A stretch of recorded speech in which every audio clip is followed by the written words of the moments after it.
Goeiemôre aan almal hier in Groenkloof en Weier. Ek is Michiel Burger. Ek is tans by bemarking betrokke by Groenkloof. Voorheen was ek die algemene bestuurder by die bestuursagent. En in die proses het my paaie gekruis met een van Groenkloof se bekendste inwoners, Joshua Fokker.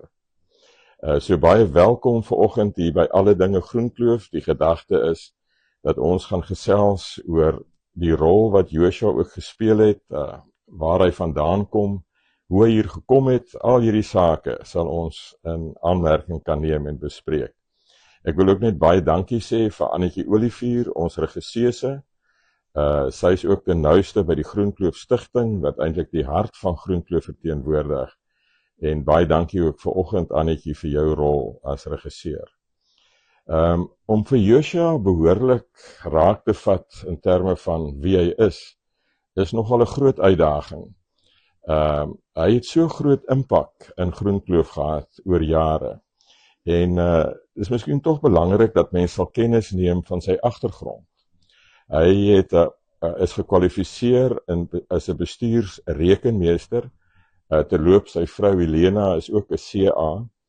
Hy het sy loopbaan begin by Yscor en hy het gewerk met elke aspek van finansies. Daarna het hy ook spesifiek by Yscor, Mittelsteel, 'n groot rol gespeel rondom shared services.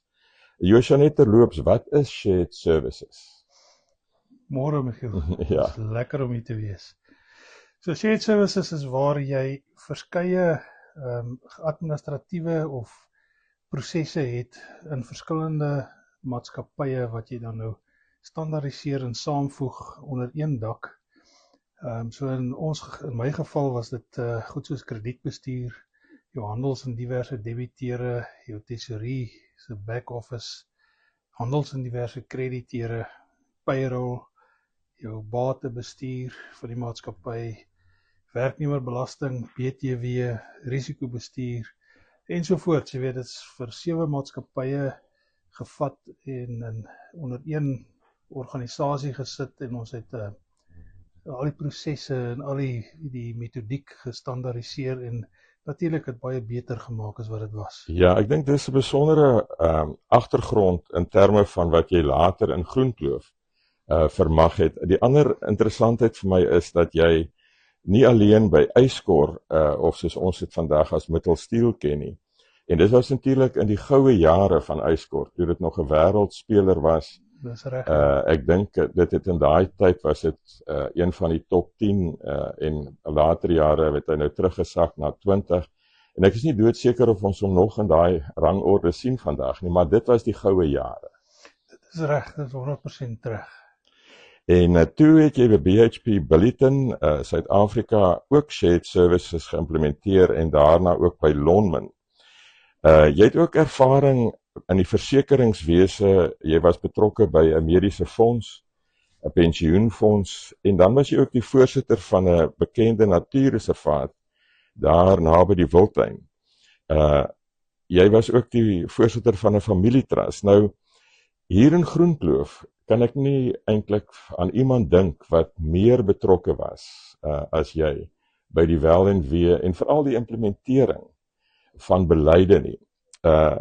Jy het gedien op die Village Raad van Trustees, ook by die Groenkloof George Vereniging, wat 'n baie belangrike rol speel. Jy was ook by die HJV's en dan veral by opleiding van trustees. Ek wil egter vir jou vra, hoekom het jy dan met hierdie agtergrond, wat ek aanvaar werklik 'n laterale, 'n diep denkproses was om te besluit op Groenkloof, hoe het dit gebeur dat jy vandag hier is? Ja, dankie Michiel. Ek wil net eers sê, jy weet, ek het baie goed in Groenkloof mee gehelp, maar ons moet altyd onthou, ons was 'n span mense gewees. Ja. 'n groep mense en hier's ongelooflike mense in Groenkloof wat almal saamgewerk het om te bereik wat ons bereik het. Maar hoekom George? So my en Helena se beplanning was gewees om af te tree in die natuurreservaat. Die natuurreservaat is Kudu Private Nature Reserve en Dis 'n baie unieke plek, lieflike plek. En ons het in die reservaat so oor 16 jaar het ons vir ons 'n ongelooflike mooi en baie goed ingerigte woning gebou. Maar in Februarie 2015 het my gesondheid ingegee. Ek het 'n hartprobleem ontwikkel en ek het een oggend in 'n hospitaal wakker geword. En skielik besef jy weet jy kan nie in 'n natuurreservaat gaan bly waar jy 'n uur en 'n half weg is van die naaste goeie mediese fasiliteite nie. Jy besef, jy weet dat mense moet baie nader wees aan mense wat jou kan help. En ons het besef, jy weet, ons gaan 'n skuif moet maak. Ons planne wat ons gesmee het, gaan nie werk nie.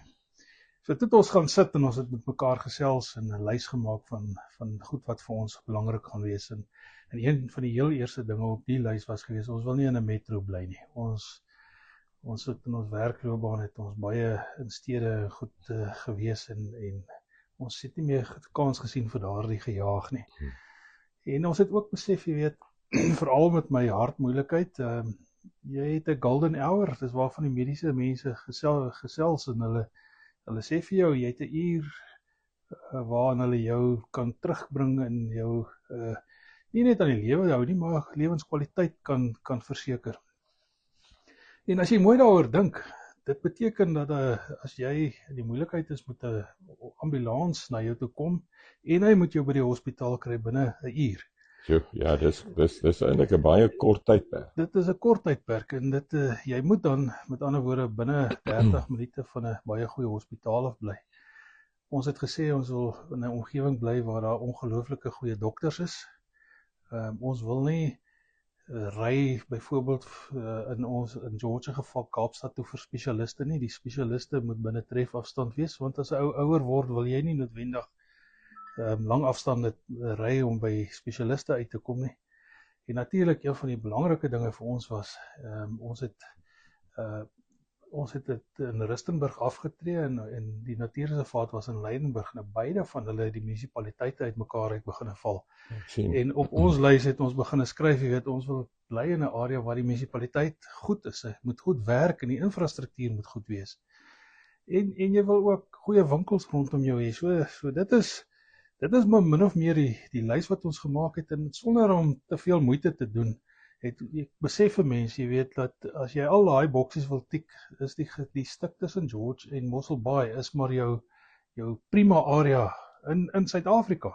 Ja, wel, ek dink dit gebeur definitief so, dat as mens dink aan die 1320 inwoners wat reeds hulle gevestig het in Groenkloof, Ja. dat dit eintlik duidelik die area is wat voorkeur geniet, juis vanweë goeie munisipaliteite wat hulle werk doen. Absoluut. En ek dink as mens al hierdie komponente bymekaar kry, dan het jy eintlik die opsie om 'n keuse uit te maak, maar jy het spesifiek Groenkloof gekies. So ons het die karavaan gehak en ons het vir 'n paar maande hier aan die suidkus van Afrika kom bly. En natuurlik ons het geweet van Groenkloof, ons het goeie vriende wat vir ons vertel het van Groenkloof, maar ons het met opset nie eers na Groenkloof kom kyk nie. Ons het gaan rondry in die omgewing, na elke liewe aftreeoord wat daar is, gaan kyk. En ons het spesifiek gaan soek vir 'n aftreeoord waar daar twee kritiese komponente is. Die eerste is dat ons wou 'n plek hê waar daar baie goeie sorg is. Ja. En die tweede komponent is, ons wou 'n plek gehad het waar goeie sekuriteit is. Omdat ons beplanning was om 'n langtermyn hier te bly, maar ons wil ook nog rondry. Ons het ondervinding gehad van aftreeoorde uit die hoek van my ouers af. Jy weet, hulle het in 'n aftreeoord gebly en ons het mooi gekyk na wat met hulle gebeur het en hoe hulle gewerk het en een van die groot komponente wat ons besef het, is jy moet 'n ongelooflike goeie verswakte sorgeenheid hê. Frail care, soos ons in Engels praat. Ja, dis die bekende term. Ja.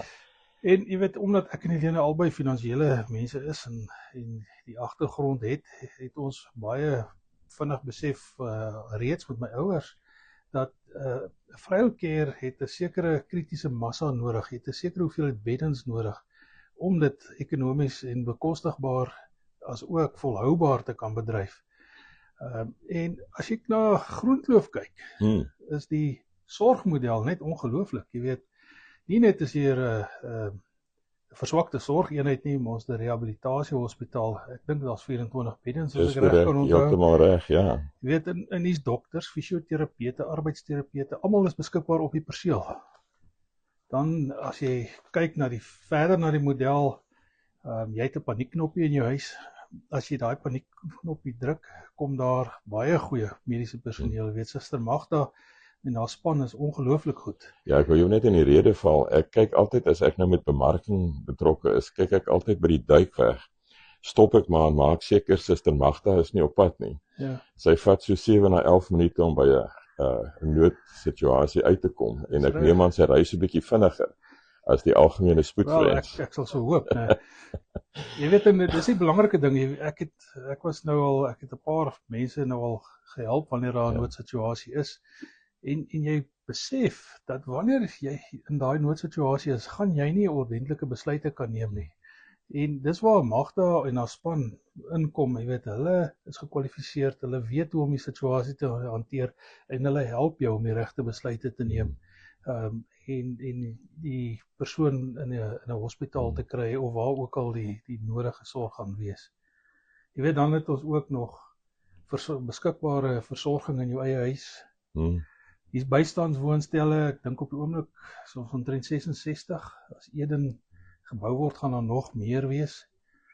Hierdie verswakte sorgeenheid het 80 beddens. Ek dink dis by verre die grootste sover my kennis strek in die Suid-Kaap. Definitief, ja. Ek dink jy's reg. En dan jy weet, as gevolg van die grootte van die dienste wat gelewer word, is daar op Groenkloof se perseel 5 susters in diens. Ja, die skaal maak 'n verskil. Dit maak 'n verskil. En as jy 5 susters aan diens het versus 'n sorgeenheid wat 10 of 15 beddens het, dan het jy met 5 susters het jy opsies. Nou as een suster besig is op 'n plek, is daar ander susters wat kan help wanneer daar nood is. Ja, dit kan mos gebeur dat daar 2 noodgevalle op dieselfde tyd plaasvind. Ja, so die buigsaamheid is groot. Is baie goed. En dan natuurlik die fasiliteite. Jy weet, ons sit met 'n gym en 'n restaurant en ons het werkswinkels waar daar stokperdjies beoefen word. En waar kry jy dit? Ja, ek hoor ons gaan een van die dae 'n kursus hê om messe te leer maak. Dis fantasties. Daar's iemand wat hier afgetree het wat 'n befaamde mesmaker is. So ek sien persoonlik baie uit daarna om die kursus te gaan doen. Ja, absoluut. Ag, en jy weet, dan kan 'n mens kyk na Groenkloof. Dis nie 'n ou wat nou 'n plek begin bou nie. Groenkloof bestaan al 20 jaar. Ja.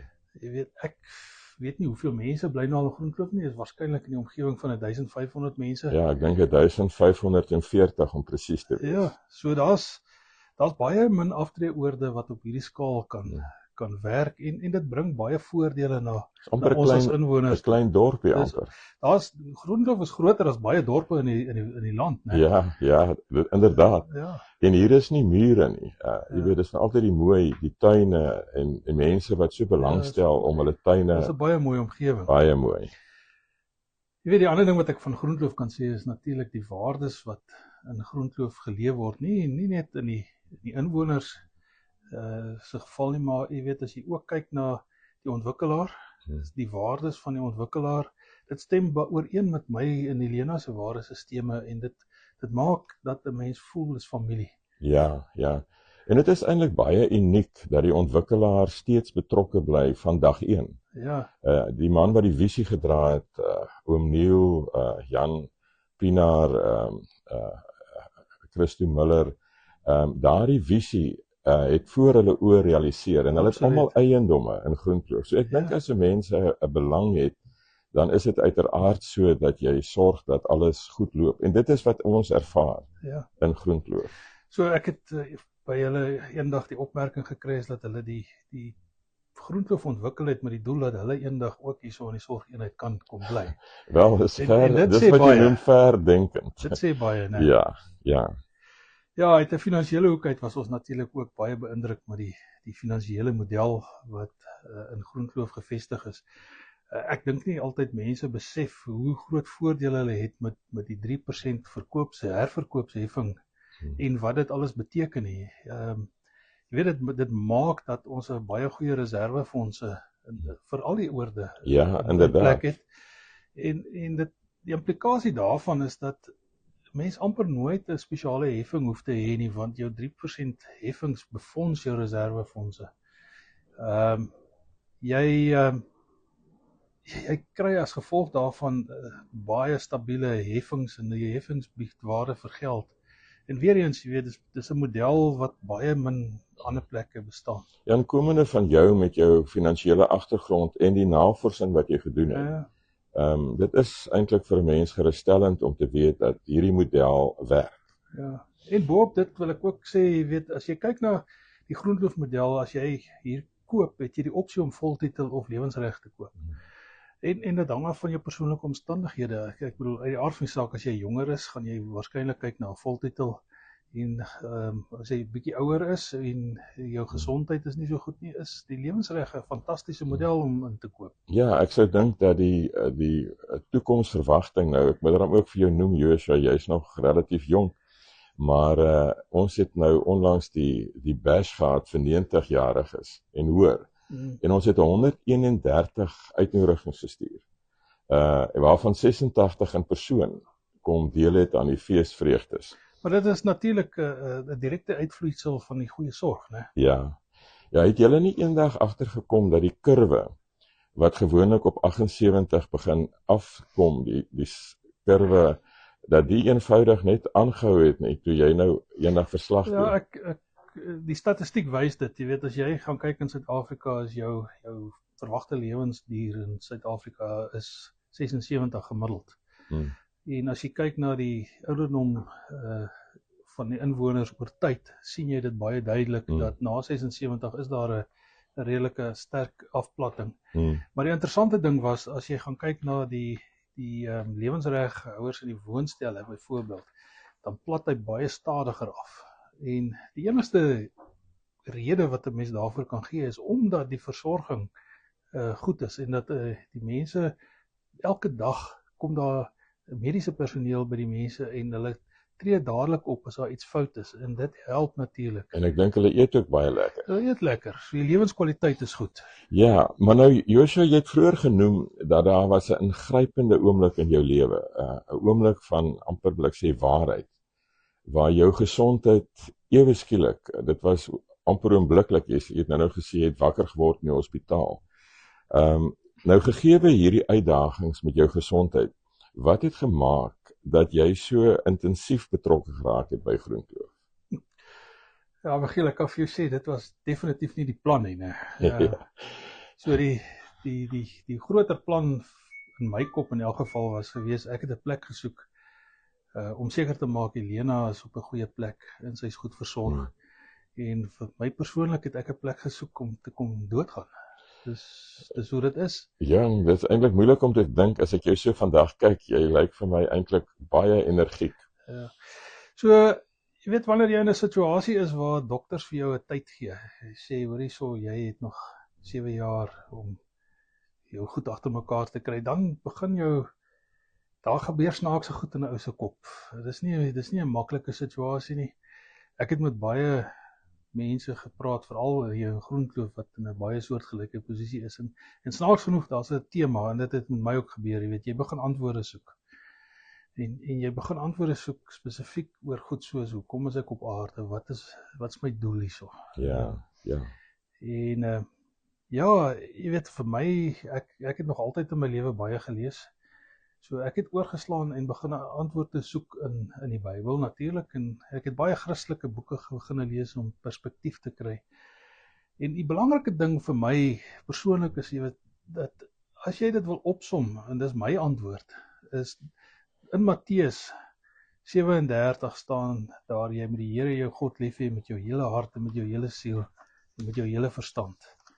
Dit is die grootste en die eerste gebod, en die tweede wat hiermee gelyk staan is, jy moet jou naaste lief hê met jouself, soos jouself, en daardie laaste deel is verskriklik belangrik. Jy moet 'n verskil maak in mense se lewens. Dit is hoekom ons op aarde is.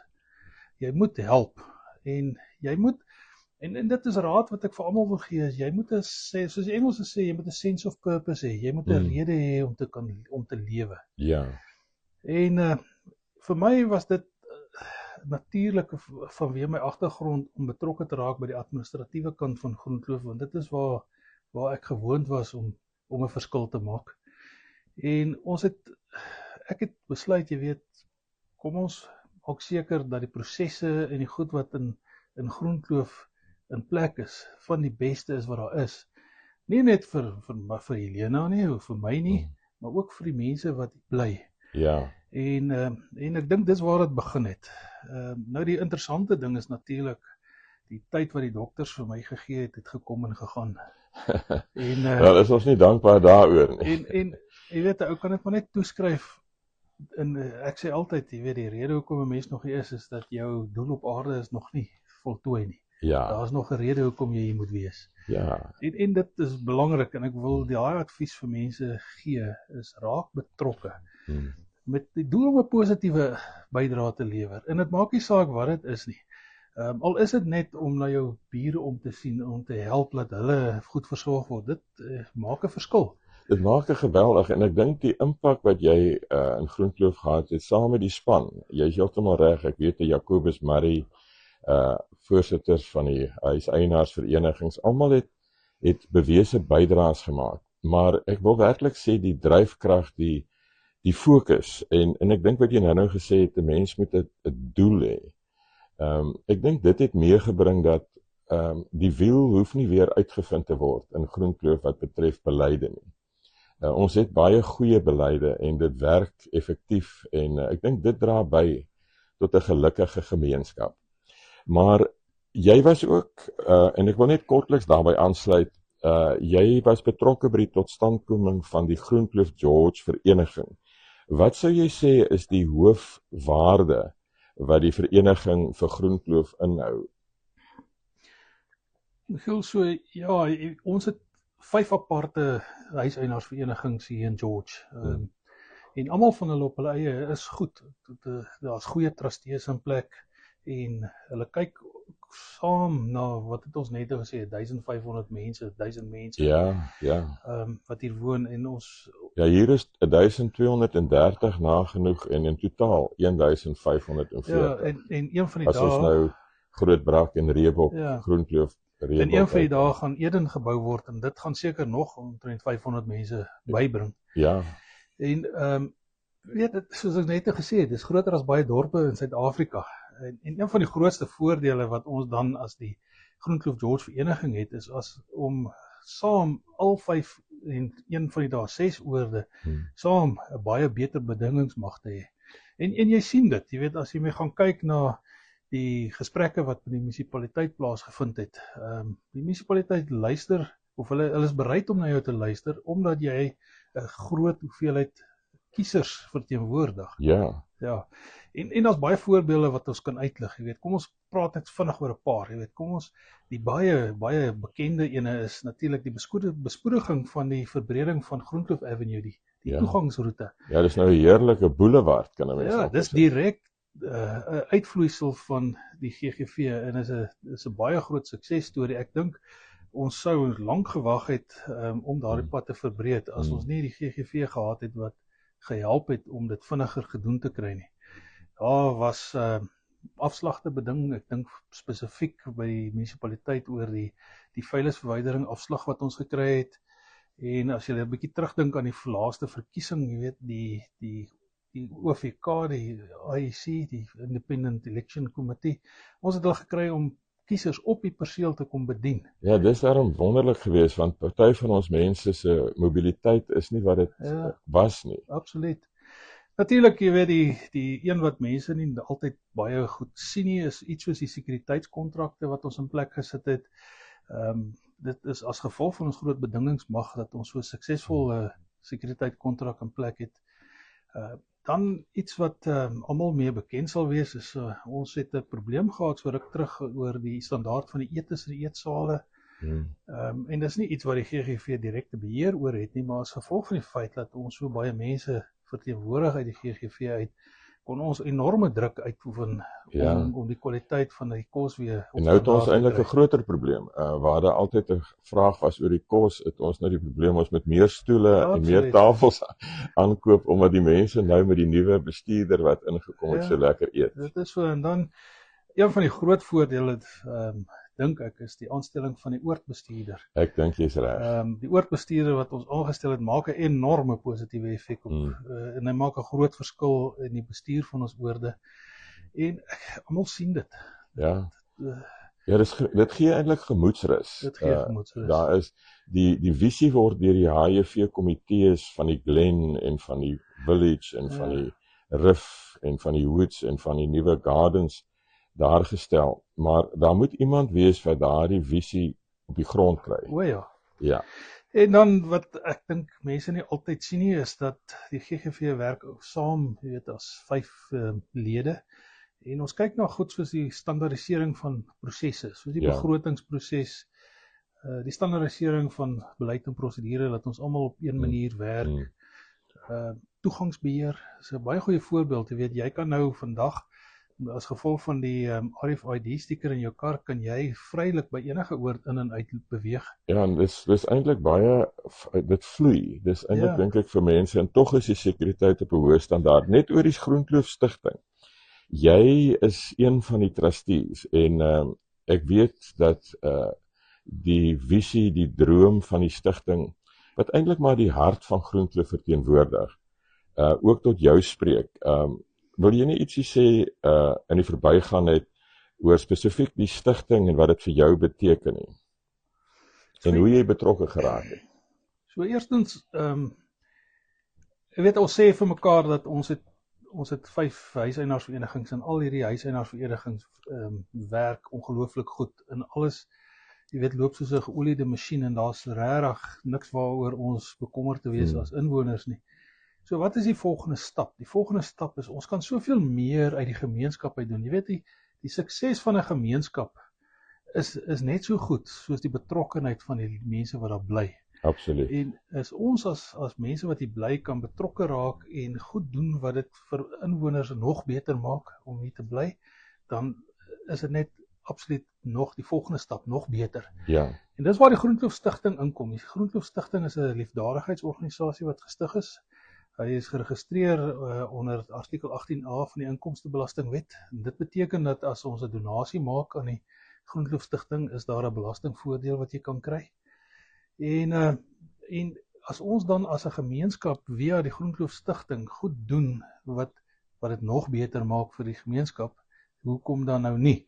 So daar's verskeie projekte waarmee die Groenkloof Stichting dit doen, en dit kring nie net uit in Groenkloof self nie, maar ook buite. Jy weet, daar selfs van hierdie goed wat ons bewus geword het dat dit wêreldwyd begin gebruik word.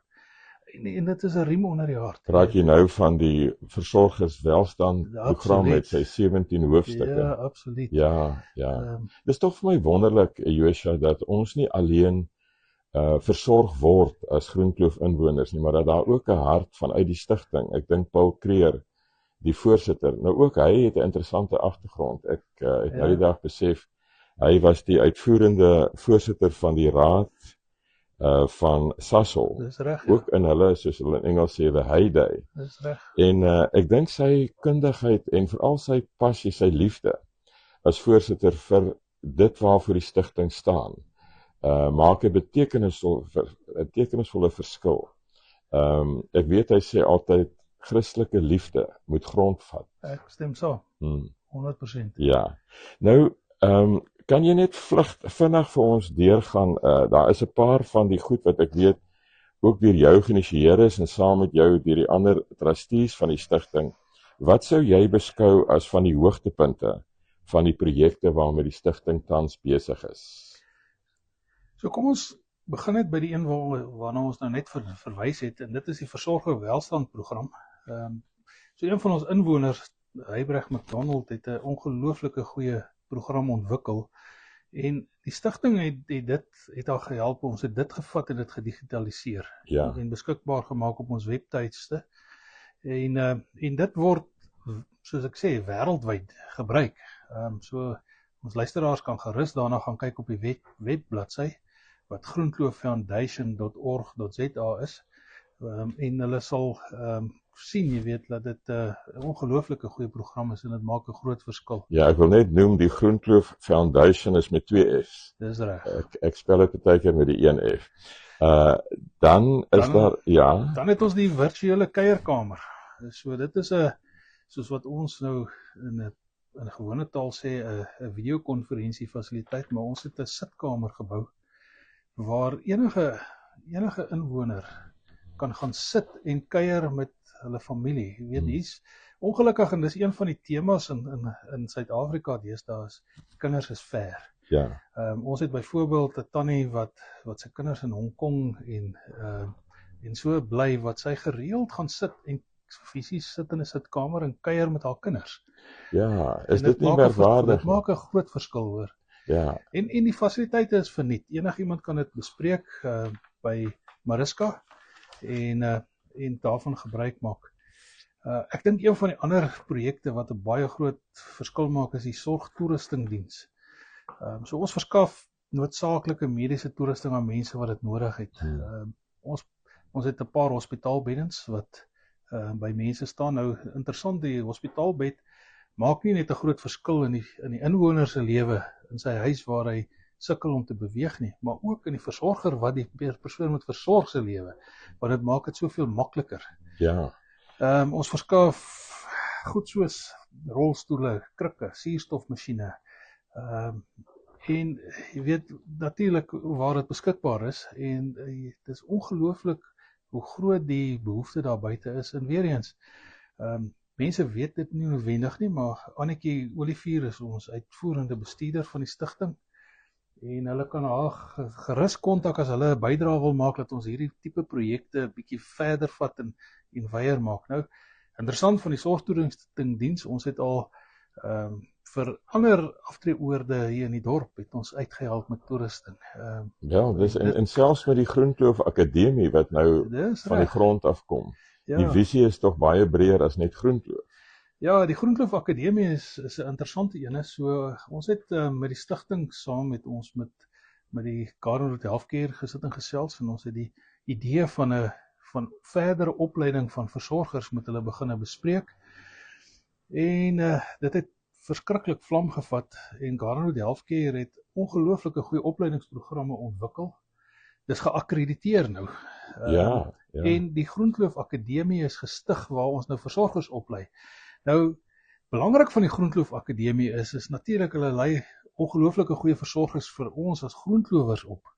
Maar verstaan dat daar van hierdie mense is wat gaan uitbeweeg in die streek, en hy gaan 'n diens lewer aan al die ander aftreeoorde in die streek. En op die manier lewer ons 'n bydrae nie net vir Groenkloof nie, maar vir die groter aftreegemeenskap in die omgewing. Ja, ek dink dit is werklik prysenswaardig, en ek wil daarom net afsluit met so ietsie persoonliks, Joshua. Jy het nou tyd gemaak om met ons te gesels vandag, en ek weet dat binne die volgende paar dae reis jy en Helena na Chili, Santiago, en dat jy selfs die fjords daar aan die kus van Chili sal sien, en dan op die einde, waar is jou finale bestemming dan op hierdie reis, jy en Helena? Ja, so ek dink dit is belangrik om vir mense te sê, jy weet, nie teenstaande my gesondheid wat nie goed is nie, het ons ook 'n besluit gemaak om te sê, ons doen nog wat ons kan. Ja. Jy doen dit binne perke, so as ons sê ons reis, dan gaan ons probeer verantwoordelik wees. So die reis doen ons op 'n passasiersskip, want daar's mediese fasiliteite. Ja. Dit het een van ons voorkeurmetodes geraak om te reis, en dit gaan daaroor dat 'n ou is altyd naby iemand wat jou kan help as die gesondheid nou regtig agteruit gaan. Ja, so ons reis maar af met die Chilese kus, Antarktika toe, en dan terug teen die Argentynse kus, en tot in Buenos Aires, en dan kom ons weer terug. Jy sal 'n kenner raak van fjords. Jy het nou al Noorwese fjords besoek. So ek is baie opgewonde om julle terug te verwelkom in Groenkloof. Ja, dankie. En dankie dan vir die spesiale tyd saam met jou, Joshua. Ons sluit dan nou af vir alle dinge Groenkloof vir hierdie gesprek en as daar enige kommentaar of voorstelle van mense wat luister mag kom, u is baie welkom om alle dinge Groenkloof. Dis een woord @groenkloof.net om daar u kommentaar te lewer. Ek wil ook net gegee dat Joshua so oor die stigting gepraat het, vir die Groenkloof Foundation se website gee, www.groenklooffoundation.org.za. U kan ook na admin@groenklooffoundation.org.za gaan kyk. Ons sê ook baie dankie vir ons regisseur Annetjie Olivier en wens ook haar geseënde Kerstyd en ook so vir jou, Joshua, Dankie. saam met julle families. Baie dankie.